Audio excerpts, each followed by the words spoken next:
ఏది అయినా ట్రై చెయ్యి ఆచి చికెన్ మసాలా. ఆచి చికెన్ మసాలా.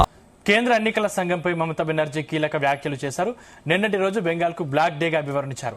కేంద్ర ఎన్నికల సంఘమే అతిపెద్ద విలన్ అని విమర్శించారు. మోదీ, అమిత్ షా కనుసన్నల్లోనే ఓట్ల తొలగింపు జరిగిందని ఆరోపించారు. బీజేపీకి ఈసీ ఏజెంట్గా మారిందని మండిపడ్డారు. బీజేపీ 100కు పైగా సీట్లను చోరీ చేసిందన్నారు. తాను రాజీనామా చేసే ప్రసక్తి లేదన్న మమత తాను లోక్ భవన్ కు వెళ్లనని స్పష్టం చేశారు. తాము ఎన్నికల్లో ఓడిపోలేదని గెలిచామన్నారు. CEC became the villain of this election to loot the democratic rights of the people and to loot the EVM machine. Can you tell me that after voting EVM machine, 80 to 95% is a charge? How it is possible? Before 2 days of election, by please, after a before 2 days of election, they started arresting all people like anything. They started raid in everywhere. And they changed all the IC to OC to SDO to DM to IPS, all IPS, IS, WBCS, WBPS, all they changed. And they selected from their party. And BJP played a game directly with the election commission. It's a betting, you can say, the got of betting between BJP and the election commission. We fought against the all machinery, where Prime Minister and Home Minister is also involved. Directly interference.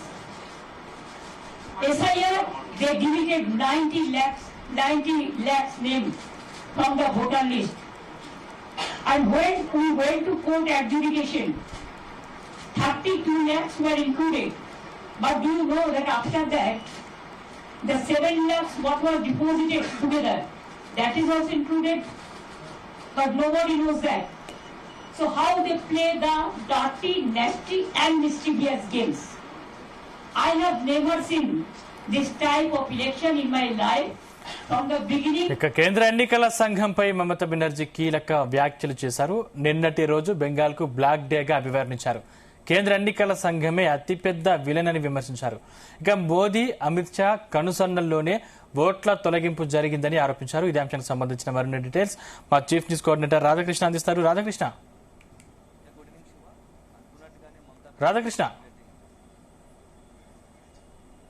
Good evening Sandeep. అనుకున్నట్టుగానే మమతా బెనర్జీ నిన్నటి ఫలితాలపైన strong గా ఒక respond అయ్యారు. So ఒక సంచలనమైనటువంటి comment కూడా చేశారని చెప్పవచ్చు. So ఎన్నికల ఫలితాల పైన మాట్లాడుతూ మొత్తంగా ఈ ఎన్నికలకు సంబంధించి ఫలితాలు కొంత మేము అనుకున్నట్టు లేదు, ఎందుకంటే ఇది ఖచ్చితంగా చోరీ జరిగాయి. సో మాకు రావాల్సినటువంటి 100 సీట్లను బీజేపీ చోరీ చేసింది. ఈ ఎంటైర్ ఎపిసోడ్ లో మొత్తంగా కూడా కేంద్ర ఎన్నికల సంఘమే బాధ్యులుగా ఉంటారు, కేంద్ర ఎన్నికల సంఘం బాధ్యత వహించాలని చెబుతూనే మరొక కీలకమైనటువంటి సంచలన కామెంట్ చేశారు. ఏంటంటే తాము ఇక్కడ నేను రాజీనామా చేసే ప్రసక్తి లేదు, సీఎం పదవికి రాజీనామా చేసే ప్రసక్తి లేదన్నారు. అంతేకాకుండా లోక్ భవన్ కు అంటే రాజ్భవన్ లోక్ భవన్ కు వెళ్లే ప్రసక్తి లేదంటూ కూడా కామెంట్ చేసిన పరిస్థితి కనబడుతోంది. సో ఈ నేపథ్యంలో మొత్తంగా కూడా ఆ రాజ్భవన్ కు వెళ్ళను, లోక్ భవన్ కు వెళ్ళను, రాజీనామా చేయనని మమత కాసేపటి క్రితం చేసిన కామెంట్స్ ఇప్పుడు దేశవ్యాప్తంగా తీవ్ర చర్చనీయాంశం అవుతున్నాయి, దుమారం రేపుతా ఉన్నాయి. ఎందుకు ఉన్నట్టుంది, ఎందుకంటే ఫలితాల పైన ఒక నిజంగానే, ఎందుకంటే గతంలో 3 సార్లు ముఖ్యమంత్రిగా పనిచేశారు. సో ఎన్నికల్లో ఫలితాలు గెలుపు ఓటము సాధ్యం, ఏ రాజకీయ పార్టీ అయినా ఎన్నికల్లో గెలుపు కావచ్చు, ఓటమి కావచ్చు సహజం. కానీ ఒకసారి ఓడిపోయినంత మాత్రాన తాము సీఎం పదవికి రాజీనామా చేయను. సో అక్కడ ఎన్నికలు సరిగా నిర్వహించలేదు.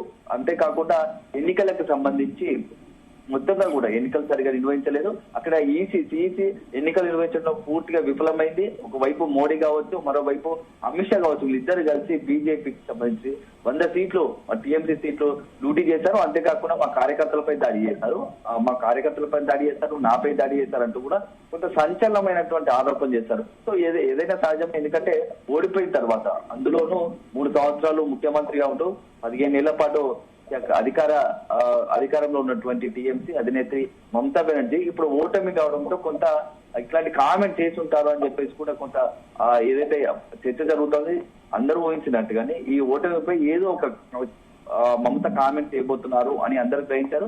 కాకపోతే ఏకంగా ఈసారి సిఈసిని టార్గెట్ చేశారు. సో సిఈసి కేంద్ర ఎన్నికల సంఘం జ్ఞానేష్ కుమార్ ను టార్గెట్ చేశారు. సో నిన్న జరిగినటువంటి ఎన్నికల్లో మొత్తంగా 294 స్థానాలకు మమతా బెనర్జీకి సంబంధించి పార్టీ టీఎంసీ పార్టీ కేవలం 81 స్థానాలకే పరిమితమైంది. అంతేకాదు అక్కడ ఉన్నటువంటి బీజేపీ అధికారంలోకి వచ్చింది బ్రహ్మాండమైన విజయం, గతంలో ఎప్పుడూ చూడనంత కూడా భారీ విజయాన్ని కూడా చవి చూసింది. సో ఈ నేపథ్యంలో 206 సీట్లకు పైగా టీఎంసీ గెలిపోతాడు. అదేవిధంగా 100 సీట్లలో 81 సీట్లకే పరిమితం కావడం చూస్తూ ఉంటే సో టీఎంసీ పార్టీకి సంబంధించి కొంత శ్రేణుల్లో ఒక ఆందోళన ఉండడం సహజమే. కాకపోతే ఏంటంటే సుదీర్ఘ కాలం తృణమూల్ కాంగ్రెస్ అక్కడ ఉన్నటువంటి వెస్ట్ బెంగాల్ పరిపాలిస్తుండటంతో సో కొంత అధికార మార్పిడి ప్రజలు కోరుకున్నారు. ఇటీవల కాలంలో పెద్ద ఎత్తున జెన్జీ కావచ్చు, యువత కావచ్చు, మహిళలు కావచ్చు వెస్ట్ బెంగాల్లో మార్పును కోరుకుంటున్నారు అనేది పెద్ద ఎత్తున వార్త వినిపించింది. ఎందుకంటే గతంలోనే చూసాము 77 స్థానాలు 35% ఓటింగ్ ను బీజేపీ రాబట్టింది గత ఎన్నికల్లో, అసెంబ్లీ ఎన్నికల్లో. సో ఈసారి ఏకంగా మరింత దాన్ని పెంచుకొని మరొక 8% అదనంగా యాడ్ చేసుకుని దాదాపుగా 46% ఓటు బ్యాంకును ఇప్పుడు వెస్ట్ బెంగాల్లో బీజేపీ ఉంది. అదే సందర్భంలో 40% మాత్రమే తృణమూల్ కాంగ్రెస్ ఓట్ బ్యాంకు పడిపోయింది. సో ఈ నేపథ్యంలో మొత్తం ఆ ఓటమిపై ఇంకా డైజెస్ట్ చేసుకోలేకపోతా ఉంది మమతా బెనర్జీ. నిన్న ఓటమి తర్వాత ఫలితాల తర్వాతనే కొంత హంగామా సృష్టించే ప్రయత్నం, ఎందుకంటే ఎవరు కూడా బయటకు వెళ్ళకండి, స్ట్రాంగ్ రూమ్ లో ఈవీఎం కౌంటింగ్ కేంద్రం నుంచి బయటకు రావద్దు, ఇంకా చివరి దశలో ఫలితాలు మనకు అనుకూలంగా రావచ్చు అని చెప్పేసి కూడా మాట్లాడిన పరిస్థితి ఉంది. అదే సందర్భంలో ఫలితాలు మొత్తం వచ్చాయి, రిజల్ట్స్ వచ్చాయి. 206 సీట్లకు పైగా కూడా బీజేపీ గెలుపొందింది, 81 సీట్లకు మాత్రమే టీఎంసీ పరిమితమైంది. సో ఈ ఓటమి నేపథ్యంలో మమతా బెనర్జీ ఇంకా దాని నుంచి బయటపడకపోవడం ఒక కారణమైతే, ఎందుకంటే ఎక్కడైనా సరే రాష్ట్రంలో నిన్న జరిగినటువంటి ఎన్నికల్లో స్టాలిన్ కావచ్చు, పినరయి విజయన్ కావచ్చు ముఖ్యమంత్రిగా ఉంటూ ఓటమి చేయడంతో వెనువెంటనే రాజీనామా చేయడానికి నిర్ణయించుకున్నాడు. కానీ మమతా మాత్రం ఆ రకంగా ఎన్నికల ఫలితాలు ప్రజా తీర్పును తప్పుపట్టేలా మొత్తంగా నేను రాజీనామా చేయను, లోక్ భవన్ కు వెళ్ళను అనడం మాత్రం ఇది ఏంటంటే ఒక సుదీర్ఘ రాజకీయ అనుభవం కలిగిన ముఖ్యమంత్రిగా పనిచేసినటువంటి మమతా బెనర్జీకి తగదు అనేది కొంత రాజకీయ నాయకుల నుంచి, రాజకీయ నేతల నుంచి వస్తున్నటువంటి ఒక కామెంట్ గా మనం చూడాల్సి వస్తుంది. ఎందుకంటే చాలా ఇక్కడ రాష్ట్రంలో కావచ్చు, దేశంలో, కేంద్రంలో అధికార మార్పిడులు అనేది సహజం. ప్రజలకు అనుకూలంగా ప్రజాస్వామ్య పద్ధతిలో ఎన్నికలు జరుగుతాయి. వాటిని ఆ ప్రజలు తమకు ఏ పార్టీ అనుకూలంగా ఉంటుందో, ఏ పార్టీకి సంబంధించి ప్రజలు ప్రజలకు మంచి చేస్తారనుకుంటే వాళ్ళు ఖచ్చితంగా పట్టం కడతారు, అధికారంలోకి వస్తారు.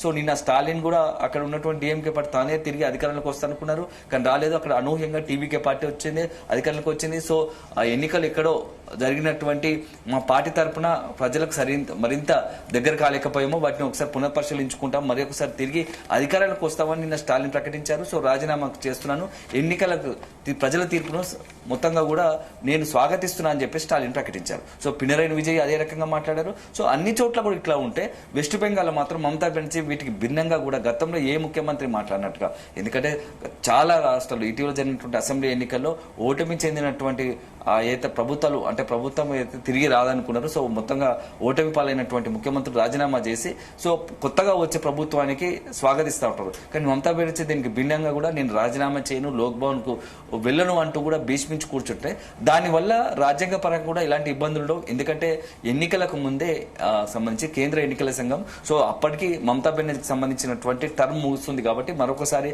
ప్రజాభిప్రాయం కోసం ఎన్నికలు నిర్వహిస్తారు. సో 5 సంవత్సరాలకు ఒక్కొక్కసారి అక్కడ సాధారణ ఎన్నికలు జరగాల్సిందే. ఈ నేపథ్యంలో ఎన్నికల సంఘం ఇప్పటికే గెజిట్ నోటిఫికేషన్ విడుదల చేసింది. సో ఆ టర్మ్ ముగిసింది, తిరిగి కొత్త ప్రభుత్వాన్ని ఏర్పాటు చేసుకోవడానికి కూడా ఎన్నికల సంఘం చకచకా ఏర్పాట్లు చేస్తుంది. దానికి అనుగుణంగానే అక్కడ ఉన్నటువంటి కొత్తగా ఎన్నికైనటువంటి ఎమ్మెల్యేలు కావచ్చు, అక్కడ ఉన్నటువంటి కొత్తగా ఏదైతే ప్రభుత్వం ఏర్పాటు చేయాలనుకుంటుందో పార్టీలు దానికి అనుగుణంగా ఏర్పాట్లు చేసుకుంటే సహజ సిద్ధమే. ఒకవేళ ఇప్పుడు మమతా బెనర్జీ అనగానే నేను రాజీనామా చేయను, లోక్ భవన్ కు వెళ్ళను అన్నంత మాత్రాన కొత్తగా ఏర్పడబోయే ప్రభుత్వానికి ఎలాంటి చిక్కులు ఉండవు, రాజ్యాంగ పరంగా కావచ్చు, ఇతరత్ర న్యాయపరమైన చిక్కులు అయితే ఉండవు. ఎందుకంటే ఇప్పటికే ఎన్నికలు ముగిశాయి, ఎన్నికల్లో ప్రజల తీర్పు స్పష్టంగా వచ్చింది. ఆ తర్వాత కొత్త ప్రభుత్వం ఏర్పాటుకు సంబంధించి బీజేపీ ఇప్పటికే సిద్ధపడుతోంది. ఎవరు ముఖ్యమంత్రిని అక్కడ సంబంధించి బీజేపీకి సంబంధించి ఎల్పీ లీడర్ ఎన్నుకోవడానికి ఇప్పటికే మొత్తం యంత్రాంగం సిద్ధమైంది. ఇలాంటి తరుణంలో నేను రాజీనామా చేయను, లోక్ భవన్ కు వెళ్ళనని మమతా బెనర్జీ అన్నంత మాత్రాన దానికి పెద్దగా జరిగేది ఏం లేదు, ఒరిగేది కూడా ఏముండదు. సో అల్టిమేట్ గా ప్రజా తీర్పును అందరూ స్వాగతించాల్సిందే. సో ఎన్నికలకు సంబంధించి ఏదైనా ఇబ్బందికర పరిస్థితులు కావచ్చు, ఎన్నికల సంఘం తీరుపైన కావచ్చు, ఇతరత్ర అనుమానాల సందేహాలు ఉంటే ఖచ్చితంగా అనేకమైనటువంటి మార్గాలు ఉంటాయి, న్యాయ మార్గాలు. ఎందుకంటే గతంలో కూడా అనేక రాష్ట్రాల్లో జరిగినట్టు ఎన్నికలపైన అనుమానాలు సందేహాలు ఉంటే వాటికి సంబంధించి న్యాయ స్థానాలను ఆశ్రమించిన పరిస్థితి ఉంది. సో ఇప్పుడు మమతా బెనర్జీ కూడా ఒక అవకాశం ఉంది. ఎన్నికలపైన ఏదైనా అనుమానాలు సందేహాలు ఉంటే అల్టిమేట్ గా సుప్రీంకోర్టుకో లేకపోతే వెళ్లాల్సి ఉంటుంది. సో ఏదైనా చేయాల్సిందే. కానీ ఒక రాజకీయ నాయకుడిగా ఉంటూ సుదీర్ఘ అనుభవం కలిగినటువంటి మమతా బెనర్జీ రాజీనామా చెయ్యను, లోక్ భవన్ కు వెళ్ళనని మాట్లాడడం మాత్రం ఇది రాజకీయ పరిశీలకులు కావచ్చు, ఇతరత్ర రాజకీయ నాయకుల నుంచి మాత్రం ఇది సరైనది కాదు. ఇట్లాంటి మమతా మాట్లాడడం కూడా సహేతుకం కాదు అని చెప్పేసి కొంత విమర్శలు వస్తున్నాయి. సో అల్టిమేట్ గా మాట్లాడుతూనే మరోవైపు చాలా ఇంకొక కీలకమైన కామెంట్ చేశారు. నిన్న మొన్నటి వరకు ఎన్నికలు ముగిసేంత వరకు, ఎన్నికల్లో ముఖ్యమంత్రిగా ఉన్నంత వరకు, ఎన్నికల ఫలితాలు రాకముందు కూడా ఇండియా కూటమికి సంబంధించి అంటిముట్టినట్టుగా ఉన్నటువంటి మమతా బెనర్జీ ఇప్పుడు ఒక్కసారి ఎన్నికల ఫలిత తర్వాత, ఎన్నికల ఓటమి తర్వాత కొత్తగా మరొకసారి స్టాండ్ అందుకున్నారు. ఇండియా కూటమిలోని మమతా టీఎంసీ ఉందని చెప్పేసి మరొకసారి చెప్పడం ద్వారా ఏం చెప్పాలనుకుంటుంది అంటే ఇక ఓటమి తర్వాత, ఎందుకంటే ఇప్పటి వరకు కూడా తను ఒకవేళ గెలిస్తే అసలు ఇండియా కూటమితో సంబంధం లేకుండా తను ఇండిపెండెంట్ గా ముందుకు వెళ్లేది. కానీ ఎప్పుడైతే ఓటమి చవి చూసిందో మరొకసారి ఇప్పుడు ఇక తనకు అందరూ భవిష్యత్తులో ఇతర కాంగ్రెస్ పార్టీతో కలిసి పనిచేయాల్సిన అనివార్యత ఏర్పడిందని గ్రహించినట్టుంది. అందుకోసమే టీఎంసీ పార్టీ ఇండియా కూటమిలో కొనసాగుతుందని చెప్పేసి మాట్లాడడం. అంతేకాకుండా సోనియా గాంధీ, రాహుల్ గాంధీ కూడా ఫోన్ చేశారు, ఎన్నికల ఫలితాలపైన ఆరా తీశారని చెప్పేసి కూడా మాట్లాడింది. ఇవన్నీ చూస్తూ ఉంటే మమతా బెనర్జీకి రాజకీయంగా ఊహించని ఒక ఎదురు దెబ్బ తగిలింది. సో ఊహించని షాక్ తగిలింది. ఈ నేపథ్యంలో ఇట్లాంటి పరిస్థితులు ఏర్పడుతూ ఉన్నాయి. సో ఇప్పటికైనా అక్కడ ఉన్నటువంటి ప్రజలకు సంబంధించినటువంటి, ఎందుకంటే టీఎంసీ పార్టీ పైన మమతా బెనర్జీ పైన నమ్మకం ఉంది కాబట్టి 3 సార్లు అక్కడ ప్రజలు కంటిన్యూస్ గా హ్యాట్రిక్ సీఎంగా కొనసాగారు. సో 4గోసారి అక్కడ మరింత ప్రజలు కొత్త ప్రభుత్వాన్ని మార్చాలనుకుంటున్నారు. పరిస్థితులు మారాయి. సో కొత్తగా పరిస్థితులకు అనుగుణంగా కొత్త రాజకీయ పార్టీ అయితే ఆ వచ్చిన రాజకీయ పార్టీ తమకు మరింత మేలు చేస్తుంది, ఇప్పుడు ఉన్నటువంటి ప్రభుత్వానికన్నా మరింత మేలు చేయగలదు అనే ఒక ఆలోచనలో అక్కడ ఉన్నటువంటి వెస్ట్ బెంగాల్ ప్రజలు ఆలోచన అయి ఉండొచ్చు. దాంట్లో భాగంగానే ఈ యొక్క ప్రభుత్వ మార్పు, పార్టీ అధికారికంగా బీజేపీకి అవకాశం కల్పించుంటారు. సో అల్టిమేట్ గా మనం చూడాలి. మమతా బెనర్జీ అన్నంత మాత్రాన, రాజీనామా చేయనంత మాత్రాన ఏం జరుగుతుంది?